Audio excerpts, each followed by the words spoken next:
All right, let me continue. I got interrupted due to some dumb yelling shit. Anyways, let's get back into it.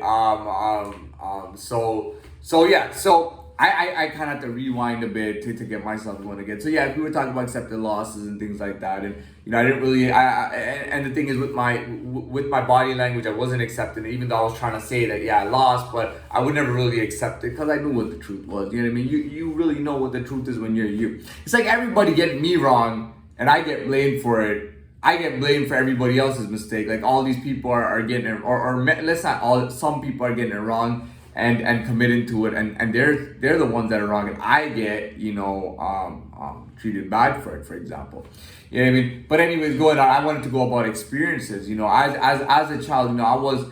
And it was everywhere, whether it was school or the neighborhood or the area or the friends or the work or whatever it was. People always used to leave me alone, and I was always left to my own devices. I was always left alone, and I'm serious. Like I used to hear all these things. People would come to me. Oh, we had the most amazing time. What did you do? Oh, we were doing this and we were doing that and we were doing this. I remember somebody telling me, oh, we were riding dirt bikes. It was so much fun. We were doing this and that. All this shit. And I never knew anything about it. Oh, we were doing this, we were doing that. Oh, we went to this theme park. Oh, we did that. And I'm like, ever since I was a little kid, I was like, yeah, I want to do it too. And it was like, sorry, because of something, you're not gonna get to do it. And I mean, I didn't have any experiences going on for myself. You know what I mean? I had nothing really going on. And that was normal. And the funny thing is, leading up to that bank robbery, that previous year, and I've told you, I had all the experiences that I wanted. It was insane. I was like, kind of deciding, I'm gonna do this. And I'm so impressed whenever I think back as how well I was working with the system while being isolated. Even though I was seeming to be isolated, I was still working the system very well.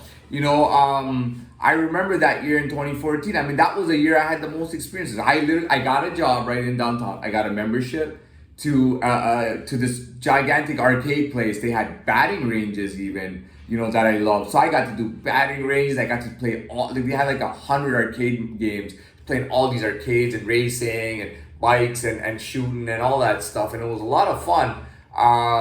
Really, it was a lot of fun. And I went to Cuba, in those 6 months, I went to Cuba, right? On one trip.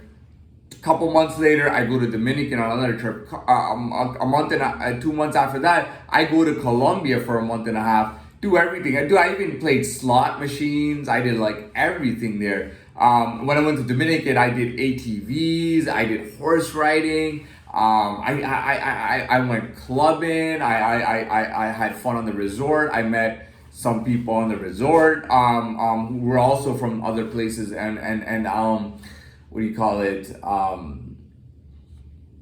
What else? And when I went to Cuba, I got myself a motor scooter, explored Veradero, went around, saw all of Havana, went around Havana and everything. I mean, even just playing pool on the resort. The resort had pool, they had swimming, they had all this shit there, fucking shows going on and shit. So I had so many experiences and working downtown, like in 24 hours a day, like I worked any shifts, I worked night shifts or anything, and I was taking customer cars out, going to bars, going here and there, just to get food, just to sometimes show off and drive a Porsche around, you know what I mean? It was just cool to do that, so I was doing all of that. I had so many experiences, man, and it's funny because all those experiences led me into into robbing that bank eventually. Well, basically they shut me down. They wanted to shut me down, I think they were upset that I had all these experiences, in a short amount of time. And they were trying to shut me down. And that's when I kind of I had to rebel because they were not only shutting me down, but they were demeaning, disrespecting me, trying to throw me in the garbage,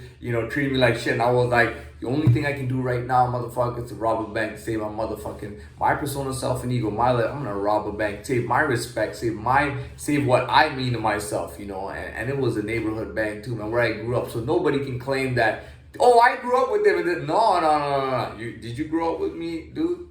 Yeah? Where that bank that all you guys used to walk by? Yeah, that's the bank. I robbed that motherfucking bank, motherfucker. So what, nigga? I was at that, and I told you last night, I was at that mall going ham. Not ham, but just having a good time and stuff. And it was really, really, really there. It was proven. It was shown. and that's what it is. Now, what else can I talk about? I guess I made it. So, your present is a big deal, like, the weight, just like, you know what I mean? There's a lot of weight in the present.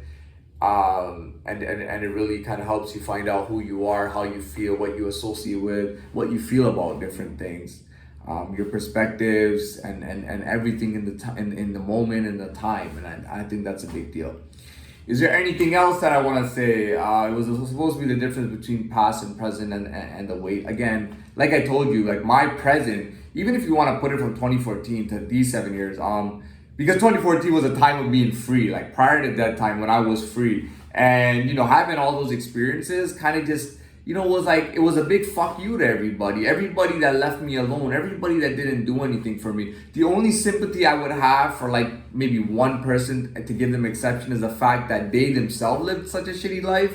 You know what I mean? They themselves lived such a shitty life and had no experience and all that I couldn't, really be like, well, you're a piece of you didn't do this for me, because they weren't doing it for themselves.